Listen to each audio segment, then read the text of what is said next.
Good morning, gentlemen. How Good you doing? morning. Good It's morning. Friday. Yep. And you're here, and Mother's Day is on Sunday. It is. So we got to take Mom out on the boat. Maybe. There you Looks go. like it might be raining a little there. But Well, you never know. You never know. So let's hear about who you are and where you're from, what y'all do.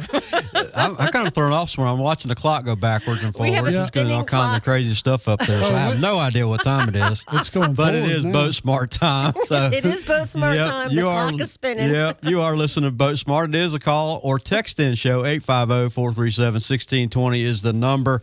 BoatSmart, sponsored by Key Marine Center of Northwest Florida. Key Marine, located at 5621 Bauer Rd here in Pensacola. 850-492-0487 is their phone number. KeyMarineCenter.com. Check out their website. They're updating that daily, and you can check all the deals and things they have on that website and on Facebook as well.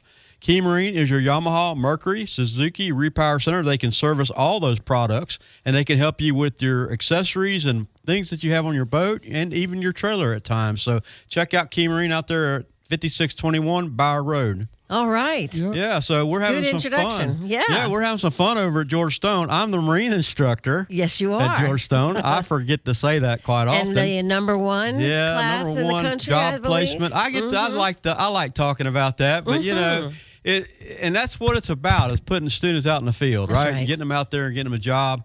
And this week, yesterday, we had the opportunity to again recognize another student for Student of the Month. The month seemed to pass by so quickly I know. now. I feel like you just said that. I know. It just seemed like a month ago I said Wow. that. Yeah. And Cameron is our Student of the Month. Aw. So, yep. Yay. So he is actually completing the class. He's looking for a career in the field. Oh, boy. And we're trying to get him placed somewhere. It's not going to be a problem. We're just kind of he's trying to decide what he wants to do. As far as where he wants to go, and then we're going to pursue that. He has time, and that kind of stuff to be able to make a decision. He has a job in the field right now. Oh, good for but him. it's not exactly what direction he wants to go. So we're looking at that. Oh, congratulations on Student of the Month. Yeah, That's congratulations. He got a nice set of tools. Oh. He got a certificate, and he Ooh. also got a new sensational cup from Blinkfest Creations, a new design cup. So They are so cool. yeah, I so love it's mine. a new design, and it's we're just having so much fun with that. I don't know. I think I'm more excited about the cups than the students are most of the time. I have mine at home. I've been using but it. I love giving them something, and just we do that all the time. We give things away, tools and stuff like that, just to get them encouraged, Well, it's a cool cup. It's got Yeah. boats on it, and it's got our Key Yep. Marine logo. We and have it's a got new one now, and the News it's Radio got the logo. Never Quit logo on it, and the Marine Ooh. Service logo on the other side. Whoa, that's so it's very pretty cool. Yeah. And if you want to see that cup, you will have to go to my YouTube channel, Yes. BoatSmart Tricks of the Trade. I put all the shows up there, and I'm finally getting caught up on all that stuff. So good. I'm Okay. managing that. It takes me about an hour and a half to produce a show. This show, sometimes 2 hours to put them up on YouTube. So It takes a lot. little time consuming, but it's something I've taught myself to do, and I continue to do it, and I enjoy doing that. So we'll in keep between putting the them up boating there. and the droning. Oh, it's a little bit of everything. I'm telling you, it's a little bit of everything. It was a teacher appreciation this week, Yes, sir. It And still nurses, is. Nurses Appreciation Week as and well. nurses, and both parties should be professions. appreciated, right? No doubt about it. And our administration made us feel so special. They did a lot of different things for us all the way through the Nice. week. We did a nice, cool video that's going up on our Facebook page. I flew the drone inside. No, Because the you weather did was not. terrible. We were planning on doing it Inside? outside. Yep. So Is I that flew it allowed? inside. It's allowed. Oh, my goodness. It's allowed. And I flew it inside, and we did some.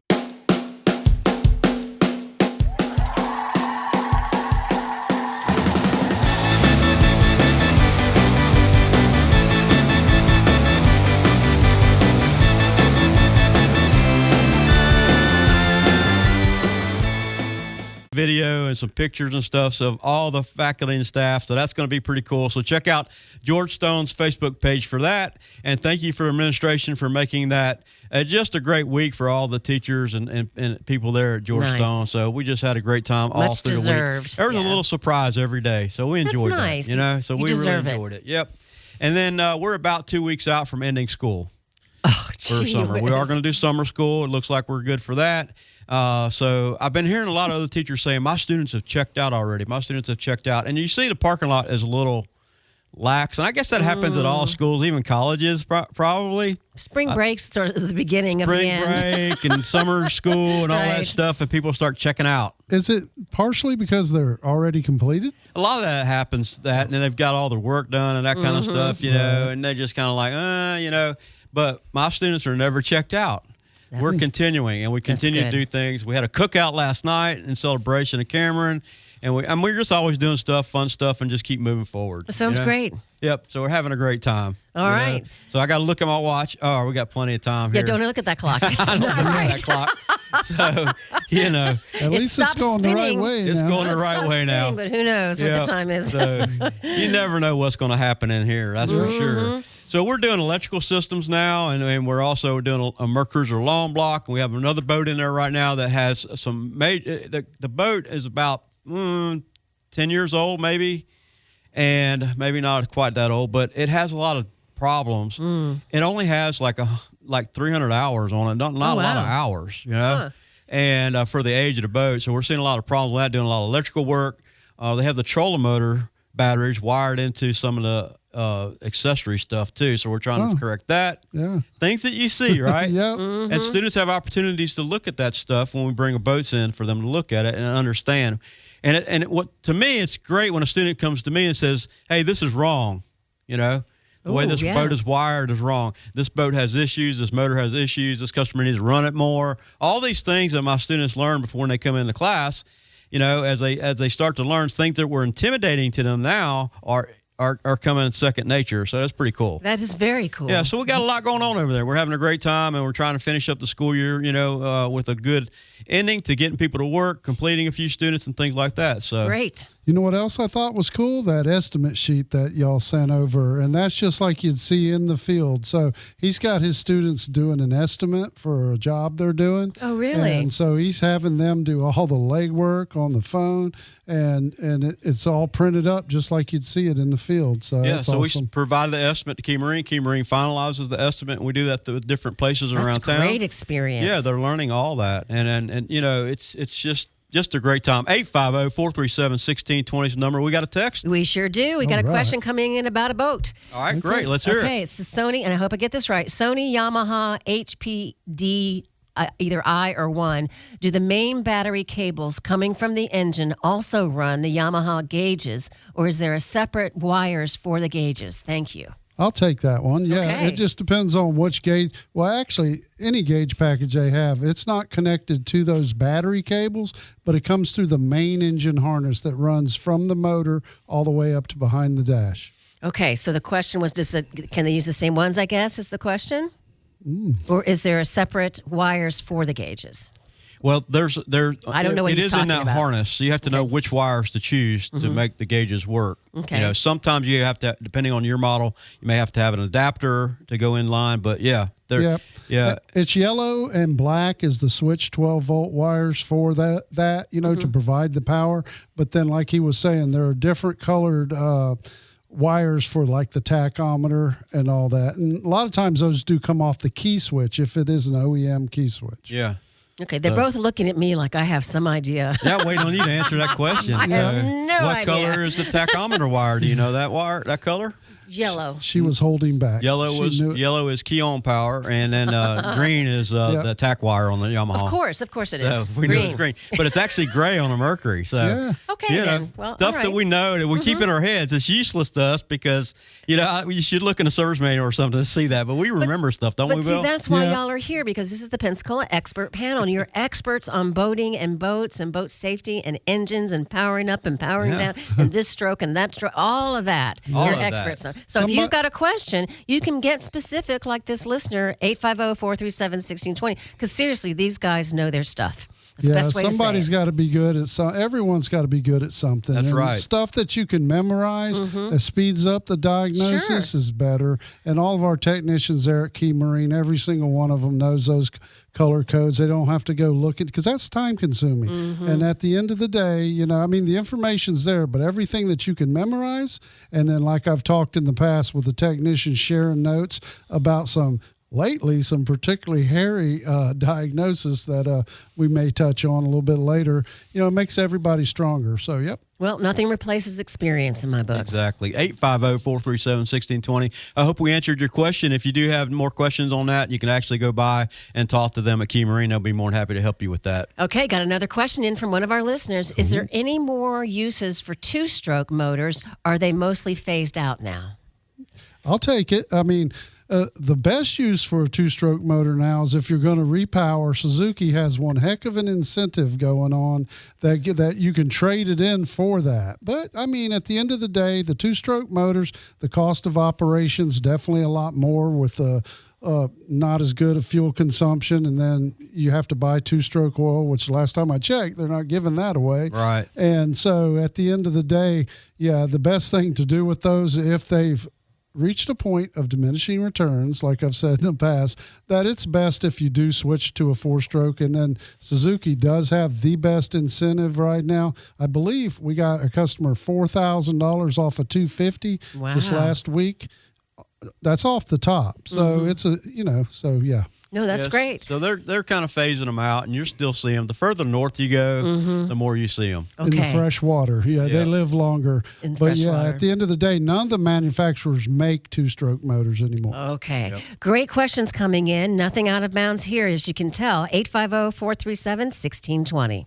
Yeah, so you want to touch on some maintenance stuff today? Sure. Yeah, the first one I wanted to talk about, and I believe we've talked about this a little bit in the past, is water pumps. Now, I hear it all the time. People want to, second guess that service interval there. I believe in your periodic maintenance chart in Yamaha and Mercury, it's going to be once every 3 years or 300 hours. But let's face it, these motors are manufactured and they go everywhere in the United States. Some places are freshwater, some places are saltwater. And in our area, the saltwater, we'd prefer, not that we're trying to sell you something, we're just wanting to make your motor last as long as possible. And from experience, we know that the happy median there is once every 2 years or 200 hours, whichever comes first. It gives us granted, most water pumps that we go after are not completely worn out, but it's the other things that we can look at. Right, and it depends on how you run your boat. If you're running down in the shallows all the time, and this includes freshwater as well. If you're plowing sand and silt and all this other stuff, you have to do it more often. Now, on a brand new engine, I say a brand new engine, first year or first 100 hours, I always recommend doing a water pump, because I want to get the bolts out of the gear case. I want to get the bolts out and get them lubed up, because if you're in a saltwater application, if you wait that 2 years, it's a possibility you won't get them bolts out easily. So I always recommend, and you probably agree with me, let's get them bolts out of there. Let's get them greased up and get them put back in. That way, the next time we service it, it's ready to go for that. 100% do. I mean, some of the manufacturers are putting somewhat of a lot anise there. I know that candy smelling stuff that you smell on the Yamaha bolts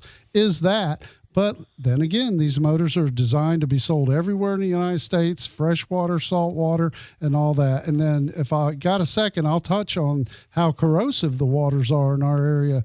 Mercury Marine tried to put their saltwater test facility in America here, actually in Pensacola to begin with. They couldn't get their permits.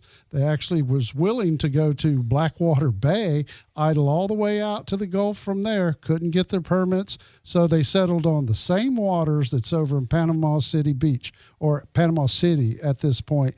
It's an 8.5 acre facility that was opened in 2004. So the industry recognizes how corrosive our waters are. And, so for our area, just like Stefan had said, it's a good idea to get them bolts with greased or anise or whatever you use there. And also it gives you an opportunity to inspect the drive shaft seals and other things. You want it to be serviceable easily for the future of the motor. Yeah, no doubt about it. And that's probably one of the hardest things I have to teach my students, because I say, use the service manual. Well, the service manual says use Loctite in certain applications, right? And I have to say, okay, saltwater is your Loctite, Yeah. So we want to use grease here. We want to be able, and understanding where to put the grease or the anti-seize on your engine, that's, and trying to get them to understand that part versus Loctite or what the manufacturer recommends, that's a little bit of a challenge for me. Yeah, it can be a little bit tricky, but that's where experience comes in. And if you have a rock solid team, the more experienced technicians teaching everybody, every one of the technicians at Key Marine has a tub of grease on their roll around with a paintbrush in it. That's right. So we believe in that. And they get scolded because, they may be the one working on it next time it comes in. Yep. And there's a good chance they are. But yeah, it's really important to keep up with that interval there, because I had a customer one time that was like second guessing it. He goes, yeah, I had a motor one year. We went 10 years without doing a water pump. Think of how much that cost and how much I saved. That same customer, he had an impeller delaminate on him. Finally, after 10 years, the gear case would not come off, cost him the motor. Okay, we got a question from one of our listeners. This is BoatSmart, 850-437-1620. I'm looking for someone that works on hydraulics for a jack plate. Who does that? On jack plates? Yes. Is it a specific brand? I mean, most places will work on jack plates. Yeah, we work on them all the time. I mean, whether it's the hydraulics of them, we can easily diagose that. Okay. Doesn't matter the brand. So how do they get in touch with you? They could call us at 850-492-0487 or just come by 5621 Bauer Road. Yeah, the jack plate stuff, that's typically on a flats boat, or you'll see them on bass boats, and most places can service those. Mm-hmm. Okay, good. Great questions coming in. There's still time for more at 850-437-1620. Let's get the giveaway in there, and we'll do that, and we'll continue talking as we do that. Okay. Yeah, this week we're going to ask the people, does the Coast Guard require the rear or top white light or clear light to be visible from 360 degrees after dark? Okay, one more time on the question. Okay, does the Coast Guard require the rear, a lot of times it's in the back of the boat or on the T-top, the top light there that's white, does it have to be visible from 360 degrees? Okay, if you have an answer for that question, just text it in at 850-437-1620. And what are they going to win this morning? It says OEM hat, but it's OEM Yamaha hat and water bottle. Okay, all right. 850-437-1620. Those Yamaha hats are nice. Okay, they are nice. Yep, they are nice. So they sent us a stack of them, so we're giving them away. So when I look at your, I'm looking at your notes here, and you said that saltwater is a constant battle, and that is true. It is. I mean, I've often thought and tell people that I think that if it wasn't for marine or galvanic corrosion, the cost of boating would be cut in half. Yeah, I think so. Mm-hmm. Yep. Yeah, and a lot of places that are freshwater, they get so much more life out of the product and all that. It's just the physics of the metallurgy there, and it's constantly working against you. I wash my boat and probably maintain it too much, and I still see signs of corrosion on it. And I'm looking at them going, wow, how did that get there? What's going to, and it's always constantly happening when you're in saltwater application. Rust never sleeps. It never sleeps, and it keeps on and keeps on, and you just have to be aware of it and understand what to do to keep that from happening. You're not going to keep it necessarily from happening. You're going to slow it down. And that's it, because every metal that was mined for use that humans use, its main goal in life, physics, is trying to return it to its natural ore, and that's what you see. Right. And when you're talking about marine engines, you're talking about dissimilar metals. You have aluminum, stainless steel, brass, all these different metals that are working together to hold the engine together and make it run. And when you add salt water to it, you're basically building a battery. Yeah, right? That's what's happening for sure. So you're building a battery in the water. It's very corrosive, and it really attacks everything. So I noticed you got some stuff going on over there that you're troubleshooting this week. Yeah, I was going to touch on the fact that the computers, there's a misconception that with today's motors, that if you hook a computer to it, it just says, hey, this is what's wrong. No, that's far from the truth. In the hands of an advanced technician, like all of them at Key Marine, it's a very important tool. You can definitely use it. The tricky ones that we've had, and that the computer didn't help us, and you know, this is very rare. First time we've ever run into it with Yamaha's new electric steering. It was not throwing a single code. We couldn't find anything on the computer. We had went through all the rigging, and as it turns out, it was the actual actuator on the built-in steering. Major process to get that out. Power head's got to come off, and it's the first they've already called it back, and they want to send it to Japan and find out. That's the way Yamaha is, you know. I mean, it's very strange that was going on, and it wasn't throwing any codes, and the computer was useless. Yeah, that happens sometimes. So that takes you back to, you know, true troubleshooting. You know, understanding the system, looking at what's going on, and you don't have anything on the laptop telling you that something really is going on. Okay, we have a winner All of our right. trivia question. The question was, does the Coast Guard require rear or top white navigation lights to be visible from 360 degrees when after dark? It was a yes or no answer, and the answer is yes. Yeah. That is correct. It is required. And we have a winner. The number ends in 6756. I just sent them a text. I'm waiting to get back the name and the email from them. But congratulations, you are the winner of a Yamaha, the OEM hat, and then the Yamaha water hat. bottle. Yep. And all you have to do is stop by Key Marine. What's the address there? 5621 Bauer Road. Okay, just stop by there anytime during business hours and they'll get their prize to you. So congratulations, and thanks for everybody else that texted in. We had quite a few texts this morning. And I have another question for you guys. Okay. Awesome. On an 05 four-stroke Yamaha, my ECM reads different than my gauges. Can that be adjusted to match? No. No, it can't. You got to rely on the ECM, whatever you're getting on your download. So that's, it's not going to, you can't adjust it. Yeah, what Nope. the ECM says is what it is. Yeah. I'm looking over to Meg. I'm waiting on her to answer the questions, and she just looks at me with this look on her face. I know she knows it. She's just afraid to say it. You're like my students. When they have the right answer, they're afraid to say it. I can touch Just- on that just Yeah, a you little can't bit. match it. You just can't. You just can't match it. Exactly. Let Go me, ahead. let me touch on that question real quick. And that's hilarious. But what we have found is in the past, the earlier gauges for Yamaha that were Yamaha gauges were not necessarily talking to the ECM on the motor like today's command link are. Right. And so just because it's telling you the RPM and stuff like that, most all that information is not coming through the ECM.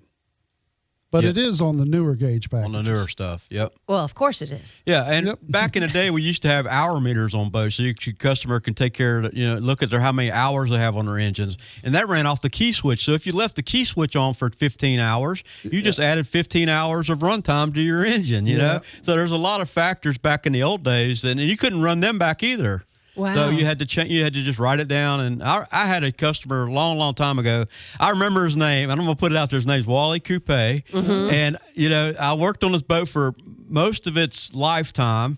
And the funny thing about it was he had a journal of everything that he did. Oh, no kidding. That's smart. And, yeah, he had a journal, and every trip he made, everything he done, he journaled it. And he had all. And when he came in for service, he would hand me his journal, right, and let me see the hours on his engines, because back then it was a two-stroke 150, and so an inline, Wow. Mercury, yeah, and we did all the service work on it. And I remember Mr. Coupe, he would tell me when he left the shop, he'd say, Stefan, you're riding on my shoulder. Every time I go out on this boat, you're on my shoulder making sure my engine runs right. And I tell you, that's how it is, isn't it? It can be. Yeah, so... Okay, the same person just asked, what if the ECM had been replaced? Should I believe the gauge then? Oh, well, with that particular gauge, if it is what I think it is, from an 05, it is 6Y5 they called those. You do have to have a tack signal it's not just key on to start clicking off the hours. So there's a good chance that gauge is right if those are the original gauges, and if they are that 6Y5. Yeah. Well, he was saying it had replaced it. Replace Yeah. the ECM is what he's saying. Yeah, and at that, you start over when you Yeah, do you that. basically I start see. over. Okay. Yep. So his Okay. gauges may be accurate. All That's right. a subject in itself. We can Right, talk a on whole that nother about show, it too. Yeah, right? it is Okay. for sure. Thank you so much. This is BoatSmart, sponsored by Key Marine Center of Northwest Florida. Thank you, Stefan. Thank you, Bill, for being here. Great show today. Thank you for the calls, and thank you to our winner. Awesome. All right. See you Great, next guys. week. Happy boating. This is Pep Talk, Pensacola's expert panel. We'll be back in just a few minutes.